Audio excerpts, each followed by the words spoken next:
Good morning all of you. इसी क्रम में हम आपके सामने फिजिक्स कक्षा 12 इसमें प्रकाश हम लोग पढ़ रहे थे।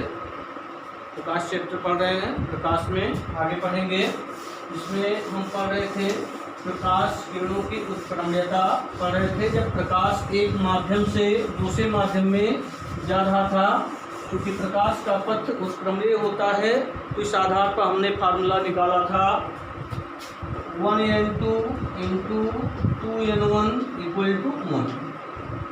ये फार्मूला हम लोग प्राप्त किए थे कि पहले माध्यम के सापेक्ष दूसरे माध्यम का अपवर्तनांक और दूसरे माध्यम के सापेक्ष पहले माध्यम के अपवर्तनांक का गुणनफल कितना होता है, 1 होता है। इसी तरह हम निकाल सकते हैं 1n2 इक्वल टू, ये इसका हर बन जाएगा तो क्या हो जाएगा 1/2 2n1। ठीक, तो पहले माध्यम के सापेक्ष दूसरे माध्यम का अपवर्तनांक बराबर क्या होता है, 1 दूसरे माध्यम के सापेक्ष पहले माध्यम का अपवर्तनांक। ठीक है, या इसको इस रूप में भी लिखा जा सकता है 2n1 इक्वल टू क्या हो जाएगा 1/1n2। इसका मतलब दूसरे माध्यम के सापेक्ष पहले माध्यम का अपवर्तनांक क्या होगा, 1 पहले माध्यम के सापेक्ष दूसरे माध्यम का अपवर्तनांक। ये तो केवल 2 माध्यम था तो इसके लिए था। ठीक है, अगर 3 माध्यम लिए जाएं तब क्या होगा हम देखेंगे कि कोई 3 माध्यम है।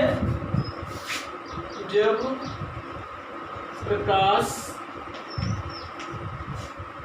क्या कर रहा है, 3 माध्यमों से होकर गुजर रहा। ठीक है, जब प्रकाश 3 माध्यमों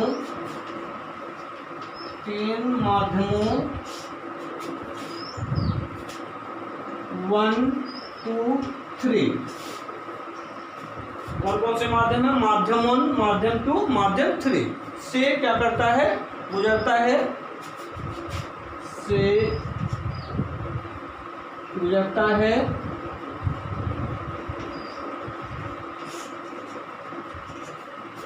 जब प्रकाश 3 माध्यमों माध्यम 1 माध्यम 2 माध्यम 3 से क्या होता है, गुजरता है, तो क्या होता है, या सीधे और साइड में कर सकते हैं, जब 3 माध्यम 1 2 3 हो।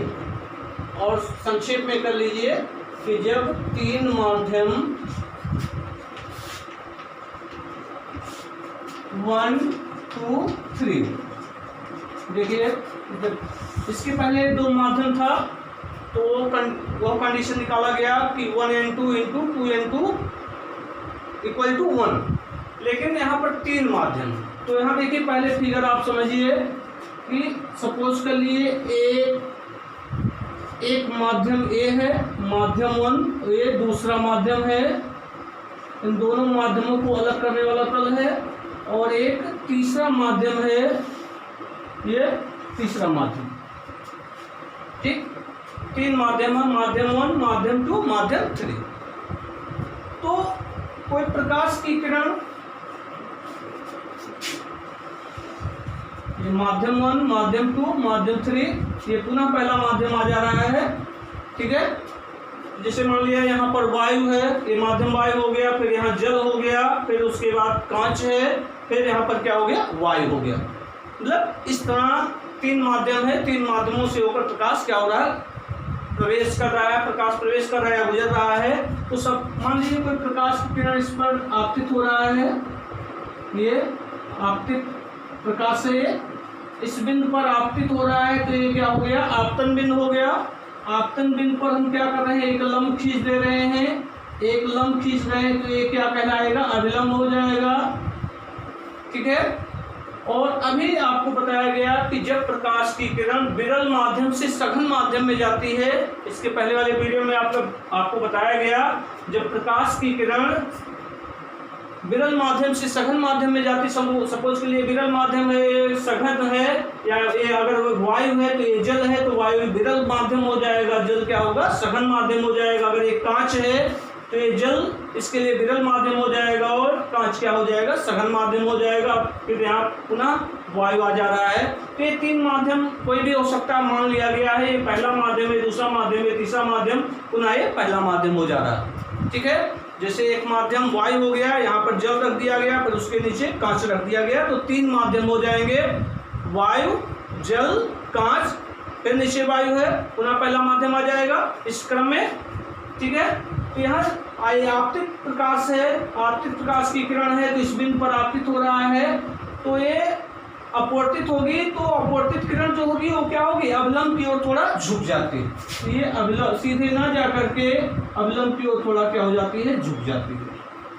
ठीक, अब यहाँ पर ये आपतित किरण और अवलंब के बीच बने कोण को क्या कहेंगे, आपतन कोण कहेंगे, आपतन कोण आई मान लिया गया। ठीक, अब ये अविलंब और ये अपवर्तित किरण है, पहले और दूसरे माध्यम के लिए अपवर्तित किरण है, तो ये अपवर्तन कोण क्या मान लिया गया, आर मान लिया गया। ठीक, अब ये देखिए दूसरे और तीसरे माध्यम की, दूसरे माध्यम से तीसरे माध्यम में जा रही है। ठीक है, तो दूसरे से तीसरे में जाएगी तो क्या होगा, तो ये दूसरे से तीसरे माध्यम प्रवेश कर रही है, तो दूसरे के लिए, दूसरे और तीसरे के लिए अपवर्तित किरण क्या होगा, आपतित किरण होगा। यहाँ पर आपतित हो रहा है इस बिंदु पर, दोनों माध्यमों को अलग करने वाले तल के इस बिंदु पर आपतित हो रहा है, तो यहाँ पर हम एक लंब खींच देंगे तो क्या होगा, अविलंब हो जाएगा। ठीक है, तो अविलंब हो जाएगा, तो ये प्रकाश की किरण जाना चाहिए सीधे अपने मार्ग से क्या हो जाती है, विचलित हो जाती है, क्योंकि एक माध्यम से दूसरे माध्यम में जाएगी तो अपने मार्ग से क्या हो जाएगी, विचलित हो जाएगी। ये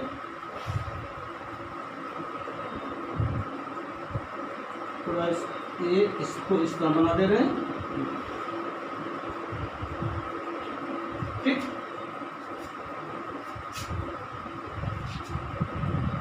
अब ये कोण आ रहा है, तो ये भी क्या हो जाएगा, आर भी मान ले रहे हैं, क्योंकि ये अविलंब है, ये भी अविलंब है, दो समांतर रेखाएं होगी, त्रिक रेखा हो गया, तो ये कोण आर है, तो ये भी कोण क्या होगा, आर होगा, क्योंकि ये क्या हो जाएंगे, एकांतर कोण हो जाएंगे, तो ये आर है, तो ये भी क्या होगा, आर ही होगा। ठीक है, अब ये दूसरे और तीसरे के लिए आपतन कोण हो गया, तो ये अपवर्तन कोण होगा, इस अपवर्तन कोण को हम मान ले रहे हैं आर डैश मान ले रहे हैं। ठीक, क्या मान लिया गया, आर डैश।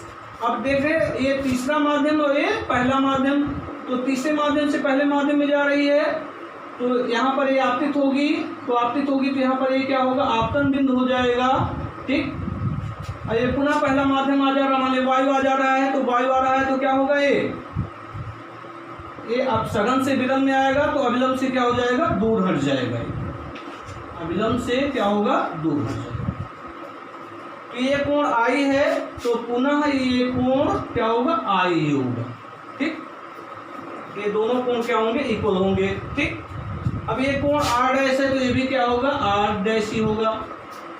अब देख रहे हैं कि पहले माध्यम के सापेक्ष दूसरे माध्यम का अपवर्तनांक निकालिए स्नेल के नियम से, स्नेल के नियम से, स्नेल के नियम से पहले माध्यम के सापेक्ष दूसरे माध्यम का अपवर्तनांक क्या होगा, 1n2 बराबर क्या हो जाएगा, आपतन कोण आई है, अपवर्तन कोण आर है, तो क्या हो जाएगा, sine i upon sine r, sine i upon sine r. ठीक, अब इसी तरह दूसरे माध्यम से तीसरे माध्यम के लिए, दूसरे माध्यम से तीसरे माध्यम के लिए आपतन कोण क्या हो गया, आर हो गया, अपवर्तन कोण क्या हो गया, आर डैश हो गया। ठीक है, तो दूसरे माध्यम के सापेक्ष तीसरे माध्यम का अपवर्तनांक हो जाएगा 2n3, 2n3 इक्वल टू क्या होगा, ये आपतन कोण आर है, अपवर्तन कोण क्या है, आर डैश है, तो क्या हो जाएगा, साइन आर बटे साइन आर डैश। अब इसी तरह तीसरे माध्यम के सापेक्ष पहले माध्यम का अपवर्तनांक, तो तीसरे माध्यम के सापेक्ष पहले माध्यम का अपवर्तनांक 3n1 इक्वल टू क्या हो जाएगा, यहाँ आपतन कोण क्या होगा, आर डैश हो जाएगा, अपवर्तन कोण क्या होगा, आई होगा, क्योंकि यहाँ पे जो कोण बनेगा वही कोण यहाँ पर भी बनता है, तो क्या हो जाएगा, sine R dash upon sine I. अब इन तीनों का हम आपस में क्या कर लेते हैं, गुणा कर लेते हैं, तो इसको एक मान लीजिए, equation number 1, equation number 2, equation number 3, समीकरण 1, 2 और 3 से तो ये हो जाएगा 1n2 into 2n3 into 3n1 equal to, इन तीनों को हम आपस में गुणा कर ले रहे हैं तो 1n2 की वैल्यू क्या होगा, 1n2 की वैल्यू है तो हो जाएगा sine i upon sine r।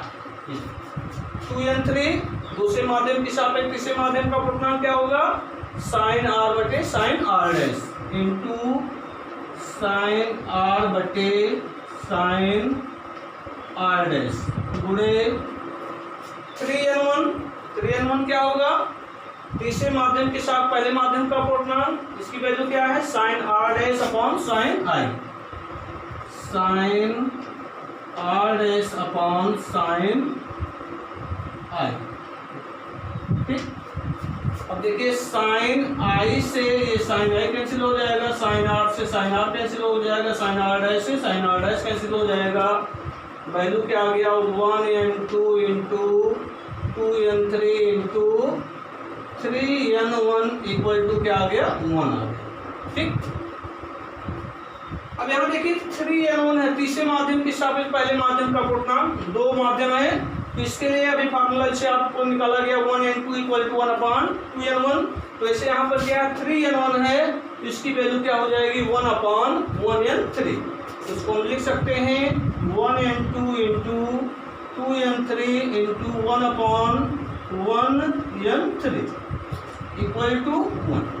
ठीक, अब इसका इधर क्रॉस मल्टीप्लाई कर देंगे, तिरछा गुणा कर देंगे तो इसकी वैल्यू आ जाएगा 1n2 गुणे 2n3 इक्वल टू 1n3।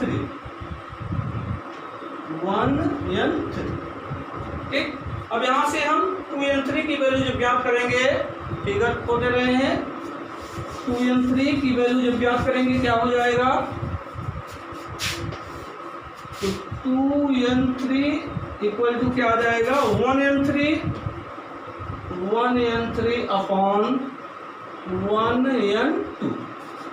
अब थोड़ा यहाँ ध्यान देना आपको, अगर तीन माध्यम है, माध्यम 1 माध्यम 2 माध्यम 3, तो इसके लिए अगर आपको दूसरे माध्यम के सापेक्ष तीसरे माध्यम का पूर्णांक ज्ञात करना है तो इसके लिए आप क्या करेंगे, देख रहे हैं 2n3 है, ठीक है, तो दूसरे माध्यम के सापेक्ष तीसरे माध्यम का पूर्णांक ज्ञात करना तो क्या होगा, पहले माध्यम के सापेक्ष तीसरे माध्यम का पूर्णांक बटे पहले माध्यम के सापेक्ष दूसरे माध्यम का पूर्णांक। तो इस तरह हम ज्ञात कर सकते हैं, अगर प्रकाश तीन माध्यमों में प्रवेश कर रहा है और दूसरे माध्यम के सापेक्ष तीसरे माध्यम का पूर्णांक ज्ञात करना है तो इसके लिए हम क्या करेंगे कि पहले माध्यम के सापेक्ष तीसरे माध्यम का पूर्णांक बटे पहले माध्यम के सापेक्ष दूसरे माध्यम का पूर्णांक रख के हम दूसरे माध्यम के सापेक्ष तीसरे माध्यम का पूर्णांक क्या कर सकते हैं, ज्ञात कर सकते हैं। ठीक है, अब यहीं पे अगर ये तीन माध्यम वायु, पहला माध्यम वायु, यदि माध्यम पहला माध्यम क्या हो, माध्यम एक वायु हो, दूसरा माध्यम जल हो तथा तीसरा माध्यम कांच हो, तो अगर पहला माध्यम क्या है, वायु है, दूसरा माध्यम जल है, तीसरा माध्यम क्या है, कांच है। सपोज के लिए पहला माध्यम ये वायु हो गया, दूसरा माध्यम जल हो गया और तीसरा माध्यम कांच हो गया, फिर पुनः पहला माध्यम वायु हो जाएगा। ठीक है, तो प्रकाश यहाँ से चलेगा तो हमें क्या करना है कि जल के सापेक्ष कांच का पूर्णांक ज्ञात करना। ठीक है, तो क्या करोगे, क्या मालूम करना है कि जल के सापेक्ष कांच का पूर्णांक ज्ञात करना है। तो W वाटर, G ग्लास पहला अक्षर लिया गया है, इसका मतलब जल के सापेक्ष कांच का अपूर्णांक, पहला माध्यम वायु, दूसरा माध्यम जल, तीसरा माध्यम कांच है, तो जल के सापेक्ष कांच का पूर्णांक क्या होगा, ये G बाद में रखा गया है, दिमाग में थोड़ा रखेंगे, तो वायु के सापेक्ष कांच का पूर्णांक हो जाएगा, तो हो जाएगा ANG अपॉन W है पहला माध्यम, तो क्या होगा ANW।